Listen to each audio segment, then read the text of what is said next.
wanna kick it with a P. I don't blame her. Say it when a nigga going deep. Like my name. Back. Me and your last man ain't the Heat same. check with Manny and Mason. It's good, bro. What's up, man? What's going on, though? Have you been watching sports lately? I mean, ever since football season ended, primarily NBA, mostly.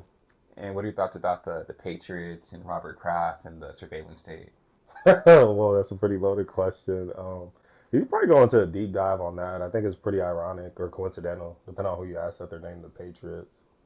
And, like, Robert Kraft is a big supporter of you-know-who, which I think I think all the NFL owners actually are.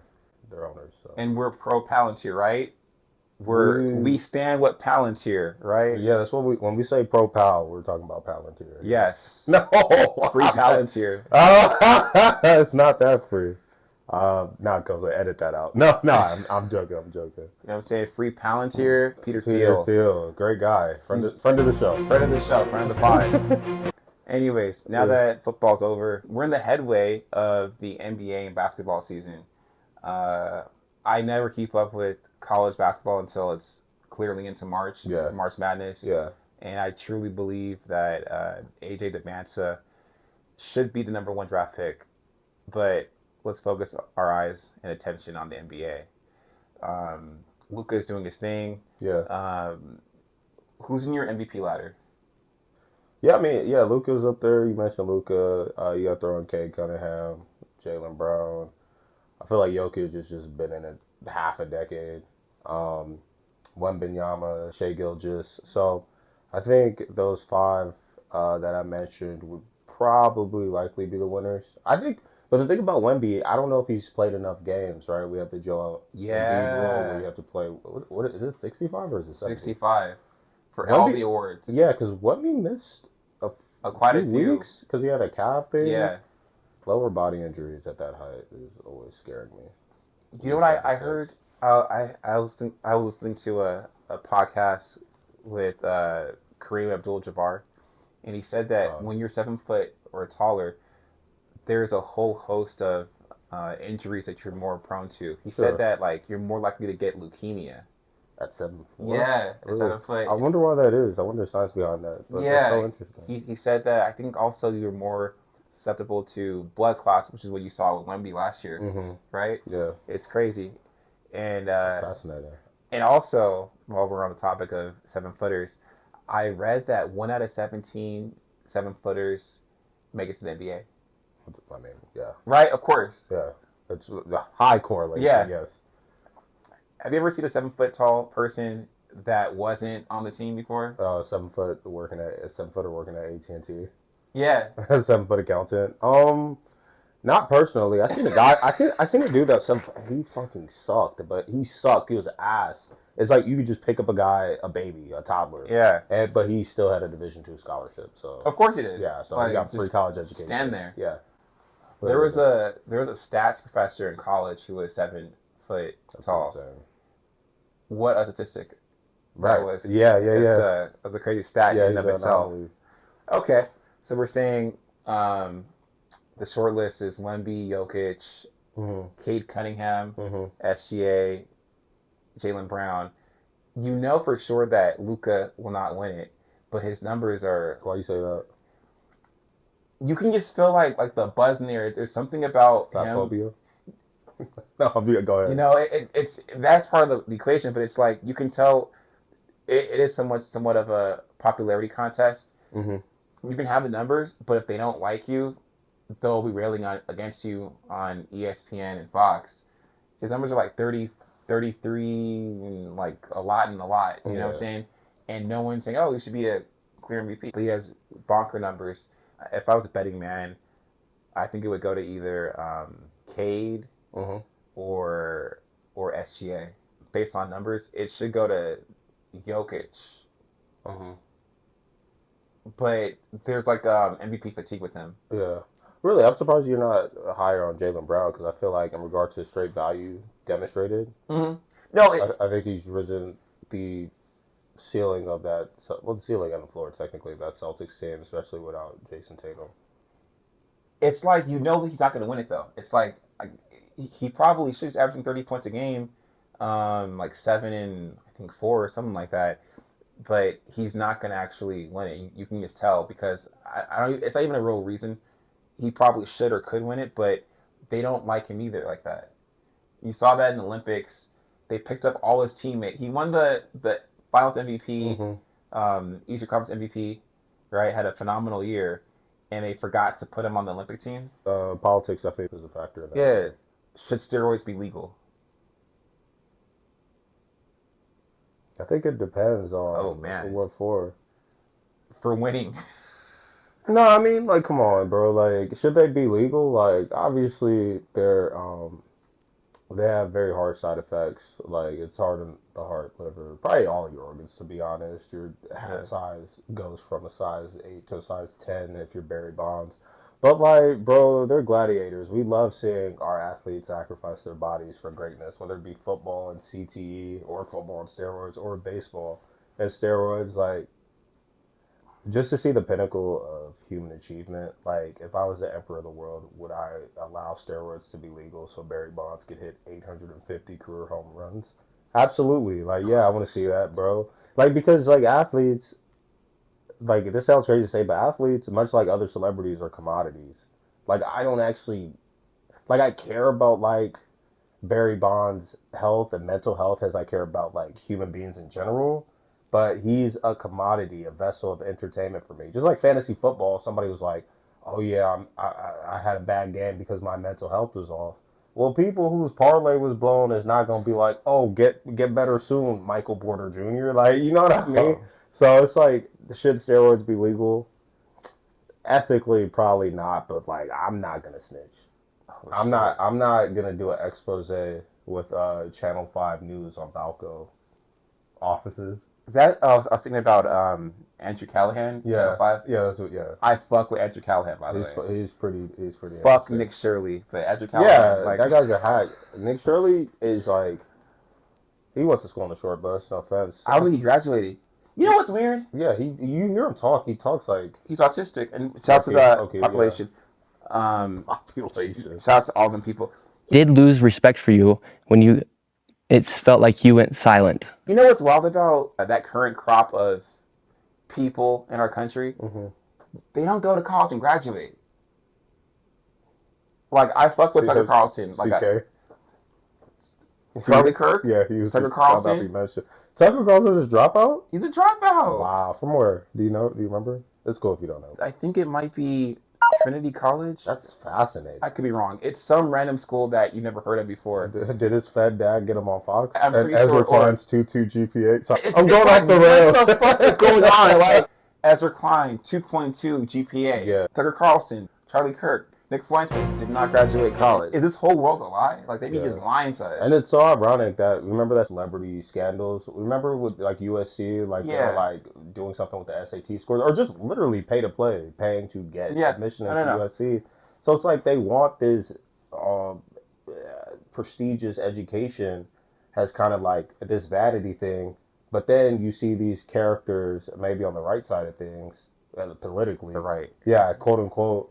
Like your Tucker Carlson, who I could have swore graduated from college, because he seems college educated. He's smart. He talks very proper, and he is smart, but he's also very like clear and congruent. And he went to a prestigious like boarding school as well, which is basically probably a college. You know what I read? So he probably had the skill set. He went to a few of those, but I know he went to La Jolla Country Day School in San Diego. Yeah, pulled himself out of his bootstraps. Yeah, I have a funny story about that.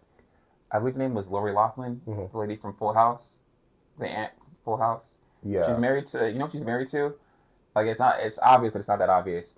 She's married, back when we were kids, you go to Target to go shopping for, like, t-shirts. There's a company called Massimo. Right, but if you were poor back in the 90s, you know what I'm talking about. Massimo got you right, you know what I'm saying, for 3rd grade. So, anyways, the guy who owns that company, that's her husband. So, if you have a fashion company where you're selling discounted clothes to the masses, they have 2 daughters. And they were having people take tests for their daughters to get into USC and UCLA. Yeah. Just skip the line. Or they would do this thing where they not only make a donation, but they will pay the school to create a slot on like a athletic team. And then give their daughters like a scholarship. The whole thing was just bananas. It's ironic because a lot of rich people tell you, don't go to school. School is stupid. I think college is in a different place. I don't even know a single college any person in my company went to. They do everything they can to get into these schools. I have 2 points I wanted to make.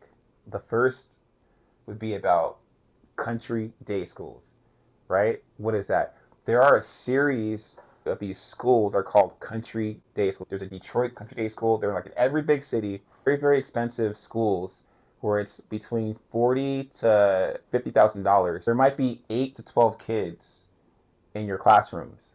The expectation is that if you're paying top dollar for education, your kids should have some kind of pathway into Harvard, Yale, the Ivy League institutions, because the money you'll spend K through 12 is actually more than you would have spent at Harvard for 4 years. Think about that when you lambast the son of an immigrant or a Latino, Latina, or black kid for not having the best test scores compared to the students that went to country day schools. Yeah. They have a literal route, bridge into those top tier schools. Mm-hmm. It's not really a competition. It's like, it's unfair.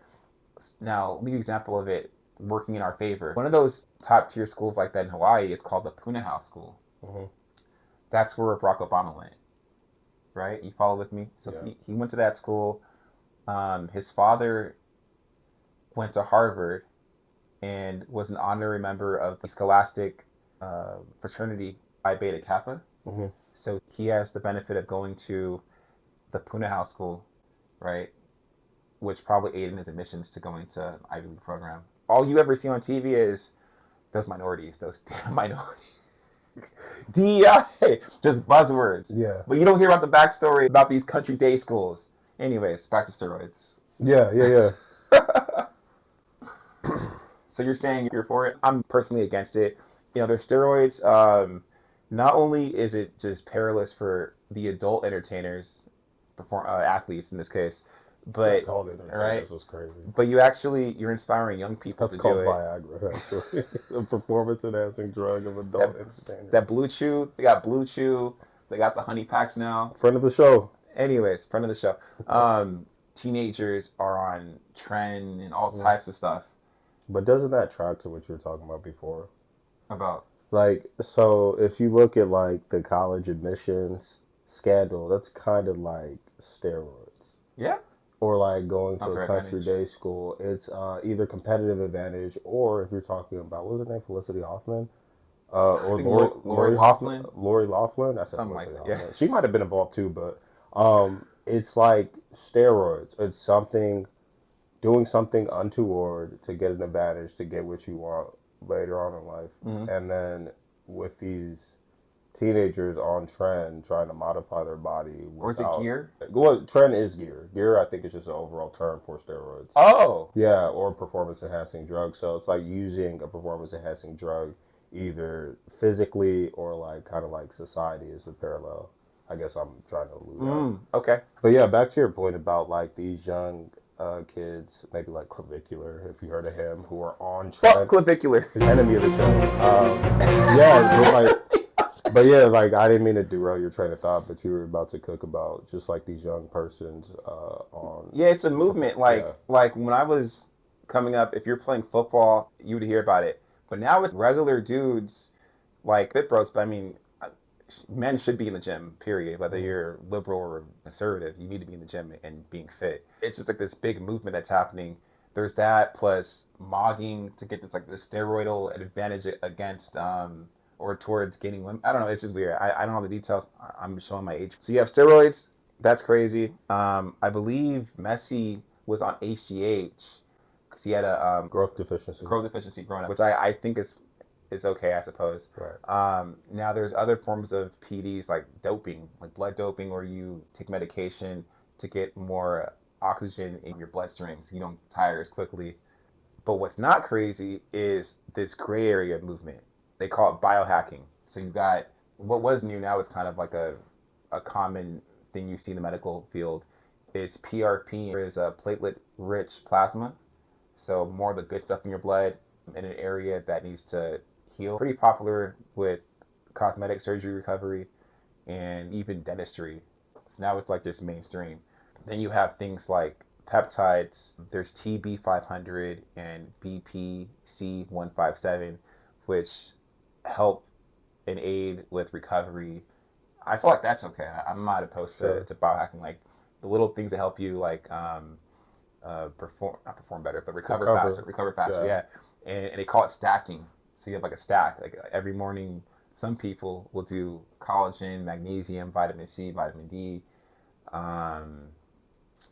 What else is there? Multivitamins as well. Plus the admixture of peptides, and hopefully it'll aid in recovery. I think that's probably a good thing.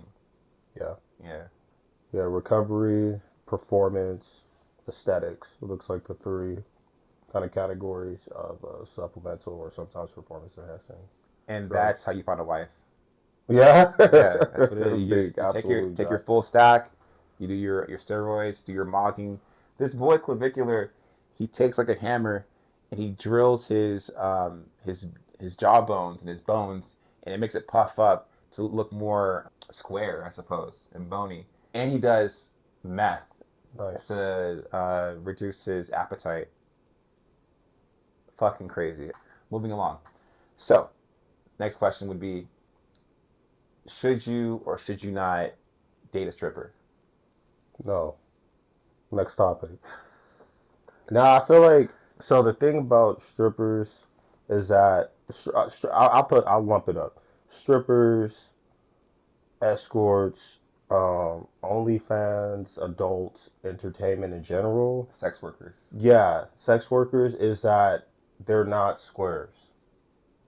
I've heard that. They need to be with scammers, rappers, drug dealers, maybe athletes. They be getting over on athletes. Paul George. How? Yeah, absolutely. Because athletes are actual squares with a non-square talent. Or with a talent that leads to fast money. Okay. Which I think is a delineator or is a attribute of not being a square. Right? Because like what you're having now is you're having these Twitch streamers or gamers or of the similar ilk. Yeah. They're squares, but they're getting fast money, and they're getting with these fast money women. I'm not trying to disparage these women, but these women have a These women have a different type of game that square dudes think they can handle, think might be excited, but they can't handle it. So I know I can't handle it, so I'm not with a chick that's not a square. I would prefer a nurse. Me too, but I don't see the appeal of a prostitute. That's what I'm not getting. Like, I don't see how people like are on the internet crying over a woman with a face tattoo. I mean, if you think she bad, India love, like niggas love, like they love this. She got game, bro. That's what I'm saying. The hoes have the best game. They know why you think women don't need game. But women in the game low key because you go to a strip club and convince a fully grown adult man that you like him.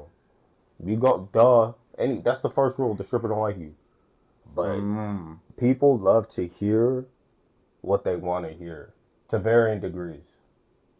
And like, when you in a mode or you looking for something, it's like being with the shark in water. That's how PG got caught up. I mean, he wifed her. He might be happy. But it's like, it's just the appeal, and it might be just something like, if you're an athlete, you're a high dopamine person, or you're in a high dopamine field.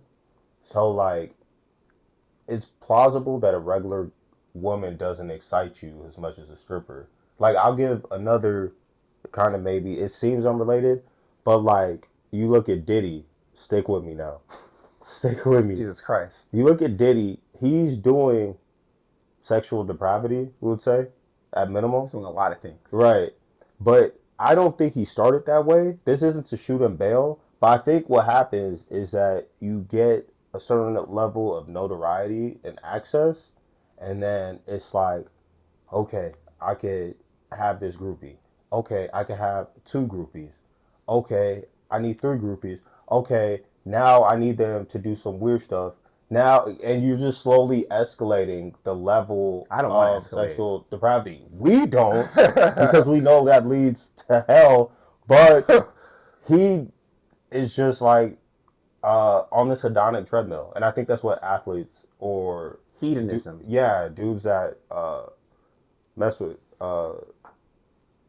fast money women are on that like hedonic treadmill, looking for like more of a dopamine hit, looking for more pleasure, and it's like you can never be satisfied. So I think that's what's going on underneath it. Let's bring this down to the ground level, right? With the normal people, with the normies, right? Yeah. What are the consequences of dating a fast woman? As a normal person? Yeah. I mean, it could be heartbreak. It could be. Nah. Let's take it to hell. All right. Well, then you tell me. All right. Like, okay, let's take it to hell. All right.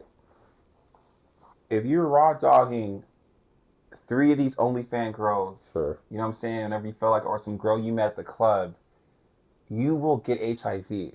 Okay, no. If you're raw dogging every woman you see at the club, right, and on Hinge and on Tinder, you might catch something. The Magic Johnson experience? Or? Oh my God. Yeah, there's multiple versions of this. As a minority, there's no benefit in having a child out of wedlock. It's just embarrassing. And be a young boy at a young age. Yeah. It defeats the possibility of wealth building. Sure. Between the diseases and the baby mama drama, it just doesn't make any sense. You know, it's completely foolish. Next thing I want to talk about is what is the dating experience for black men and black women in LA? Because like you'll go on TikTok, you'll hear about like some white girl who's from Wisconsin moved to LA to be an actor or a model. Sure. And she's in WeHo, and like the men are fake or they're gay or yada yada yada. But what you don't hear about is what do niggas go through dating in LA? What is that like? I think I can only speak from the perspective of a man. I think so. I feel like I do better outside of LA, but that's not really dating because like you go on a vacation, that's not really a date. That's just like interest from the opposite sex. So it's like, and that might just be like vacation glow because you got a section, you probably got your best haircut, you probably got a new outfit on, so you're probably an elevated version of yourself. And you're spending more money. Put that shit on. Yeah. You put that shit on. Put that shit on. PTSO or maybe PTSD, depending on who you bring back. Antonio Brown. CTE. Both. So, yeah, I mean, I guess dating is fine for me, but like, it's different for everybody because everybody has a certain net of suitors that they could pull and a certain level of cachet, and I feel like I put some stuff together that may make it easier. And to your point, like people like from Wisconsin that complain, it's because they're dating people from Cleveland that also live in Los Angeles. Like I think because I think some of the better relationships come from like introductions, like not like light introductions or like I kind of knew them before. Like yeah, you can match on Hinge or whatever, but like a lot of times, like if you went to high school in LA, you probably know a few, maybe like 4% of the people you went to high school with. And that leads to connections like, oh, I used to know her, so I kind of mess with her. So I feel like you have those more serendipitous encounters romantically if you're a native, as opposed to moving out here to be a YouTuber. And for the record, we like black women, right? Of course. Say it. I love to the camera and say that. I love black women. Happy Black History Month, Queens. If we get it out before we won't. But hey, happy belated Black History Month, black beautiful Nefertiti Queens, Grand Risings. My God. Yeah, primarily black because there's a lot of cultural overlap. Not that I wouldn't date other types of races of women. I have dated other races. Why am I capping? But I'm just saying, like, the cultural overlap is a strong magnetic force. Let's get into like how the landscape has changed over the last 20 years. We were talking about this off camera. Hollering at a woman in the parking lot is crazy right now. That wasn't crazy 20 years ago. There was a time period in which hopping on Tinder or a dating app for fun. But now it's the only way to date, isn't it? Like you're not going to go to Walmart, and find somebody. You must rely on these apps to find a feasible, viable partner. You don't have a choice anymore. Mm-hmm. Now, is this good or bad for the culture? I mean, it is what it is, bro. Like, I think it's too early to tell. But, like, yeah, to your point, 20 years ago, we didn't have camera phones. So, there wasn't the same level of like reputational risk. Like you seen that trend is on TikTok where like there'd be like a female like fitness influencer. She'd record, and if a guy like gave her a look, not like an ogle, but just like a look, Yeah. she'd be like, "Oh my god, if you believe Yeah. he's." You know, and there's a difference between ogling. Like you shouldn't ogle people, but like it's like Shouldn't you? ogling is like at the gym. Yeah, that's wildly inappropriate. But like a nice like Pause. nice Be on. ogling versus checking out. Those are different things. Ogling is digital harassment. You shouldn't ogle anyone. My fear is we're implementing rules that go against the nature of human beings. So it's like men should not look at women. That's not okay. There's a distinction between a quick checkout and ogling, right? Yeah, that quick checkout is biological. Ogling is creepy. Yeah, there's a fine line. Not even that fine a line. There's actually a pretty staunch, easy to know line. Yeah, because people weren't receptive to that influencer that posted. They're like, girl, the proliferation of technology has further isolated us because we've replaced our real reality with a digital reality. Yeah. Which is, I guess, a proxy for reality. Like if you match on Hinge, you eventually meet up, and then it's a real life thing. But I think there is a optionality fatigue that comes with being on these dating profiles like Hinge. There's like this experiment like about like ice cream flavors. If you give people vanilla and chocolate, they'll buy because they can make a binary decision. But if you have 42 flavors, people aren't going to be able to make a decision. So if there's two different types of ice cream and it's a binary decision, human beings are more likely to buy. It's easier for them to be decisive. But since we're creatures that hate uncertainty, if you add in 42 flavors, analysis paralysis, and then you apply that to dating, you're like, well, do I want to settle for this chocolate when I can have cookie dough, and there might be cookie dough in the future? So by thinking you have more optimal choices or being able to choose your optimal partner, you're actually missing out on so many palatable partners. Where you look at back in the day, it's like, I'm gonna go out with the girl that's in my neighborhood. I totally agree. And that was good enough. You hit it on the head, like, pause. That's correct. You hit the nail on the head with the hammer. Thank you. Pause. The easiest way to lose a woman is give her options. That's either very true or it's very sexist. You know what I'm saying? Like, but it's true. Like, do not give your woman options like that. See, that's unsexist. Like, you're saying, don't give your woman choice. That's sexist. But anyways, go down the rabbit hole with that one. No, it's true. It's almost like there was a time period where men who don't get women, there was a time period where men who don't get bitches was in the minority. These men were called incels. And you would hear about them bitching and moaning, but dating and getting married was such a commonplace thing that they didn't matter. Something happened with the rise of technology, like you pointed out, to where that group of incels, which might have been like 8% of the population of men, it's currently ballooning rapidly to where it might be like 35% of men. Yeah, 35 younger men, but well, that's what matters, because like you gotta think about it. A 40-year-old man is probably already married out the field. He's not even tripping. He can be married tomorrow. He can find a woman who also has kids and get a blended family like Adam Sandler and move forward. Yeah. But in that range of like 17-year-olds, actually no, 15-year-olds really, to 34-year-olds, you have this rising population of men who just don't get bitches. When there's only a few of them, you can make fun of them, and that shame will make them refine their skills. But it ballooned and it's still expanding. It got particularly worse during the pandemic. Right? And so they're looking for ways to biohack their way into some vagina. And there's an over-reliance on dating apps, and not even just because they're relying on it. We've made ogling no longer okay in public. So now the most common avenue of finding your spouse would have been going out and meeting someone at the post office. But now that's not okay. It's sad. But there's a lot of own goals. Fuck all them niggas. Let's talk about black people and black people problems. Yeah. We don't care about the enemy. So that's hilarious.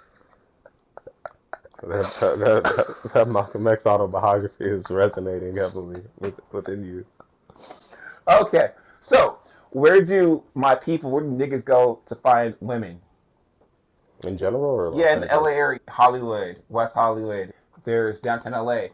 You have Santa Monica. There used to be a spot called Savoy. I remember that. I think my dad used to go. I think my dad probably still go there. He's 70. He should be up in there jamming like a mug. Savoy. Anyways, you got Long Beach. All right. These are the areas where black people either live, congregate. You know. So what have you seen? Where do niggas be at? Nowhere. They're all closed down. Parlor, Third Base, I think, had rats and got shot up. One Oak. One Oak. I ain't been there half a decade, bro. Long Beach, there's black people in Long Beach, but bro, like, you know what I'm saying? Like, it don't be a lot of like black women that meet in Long Beach. That's it. Bungalow Long Beach might be it actually. It's improved significantly. It might be Bungalow Long Beach, bro. But I really like a festival at Leimert Park, but it's very inconsistent. Paul Pierce used to have a spot. Truth, maybe Marathon has like hookah late night. Rise Brunch in Glendale. Yeah. Shout out my boy DJ Z. Plug that. But no, go ahead. You touched on it. Wait, there are places where niggas will go. Yeah. Right. Yeah. In good faith to find a connection, right? So, if you're saying there's black men, black women, niggas will go out. Clearly, we go out, right? But black women don't go to these spots that we go to. Isn't that odd? There's a chain of bars along the coast of the LA area called Baja Sharkies. In Long Beach, they call it Panama Joe's. Same company. Niggas go to Sharkies, Panama Joe's, but black women don't go there. And let's keep in mind, black men love black women. Something is happening to where our women don't go to the spots that we go to. It's curious. Yeah, we'd have to ask them. What are your thoughts on black men dating interracially? What, Robert and Ebert, 2 thumbs up? Oh my God, yeah. This is my philosophy. I like who likes me. Black women typically have the advantage because we have an aligned culture. I know I can go home to her parents. It's not and not get lynched. Yeah, and it's not. Whoa, yikes. Yeah, Santa Clarita is a clan faction. Anyways, but yeah, no, I think with the cultural overlap of black women, it's most likely I will end up with a black woman. And additionally, yeah, it just gets weird, bro. Like, honestly, like, I'm not even like a racial guy, but like black people and white people tend to speak a different language, tend to see the world a little bit differently. Not in a material like we should segregate, but it just like light different culture, like cultural differences. 80% of black people marry other black people, 80% of Latinos marry Latinas, 80% of white people marry white people. I don't think 80% of people are overt racist. No. It just makes sense. We tend to cluster, and race happens to be an attribute that we do that. I love all people. I really like who like me. Like, if my wife is Persian, I'm in Glendale looking for Armenians. Yeah, shout out to that. It's basically Yerevan. Love is love. Love is love. Yeah, for sure.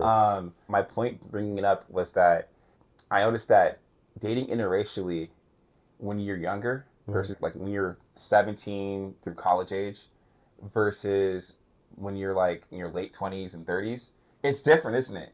The younger you are, the more you can focus on just love is love. Mm-hmm. But as you get older, dating becomes more strategic. Are you funny? Are you intelligent? Mm-hmm. Are you presentable? Do you look good? That is what matters when you're 17 to 22. But something happens when you're 26 as an American where you become more tribalized. Are you on the left? Or are you on the right? We can do this, but if you date me, are you going to delete your cultural background and conform to my life? Because some niggas do that, like a Sharon Brown. Sharon Brown's a dark-skinned nigga from Michigan who will likely go to jail for attacking a white woman. When you're younger, the idea of sharing seems viable. As we get older, the concept of domination becomes reality. Hmm.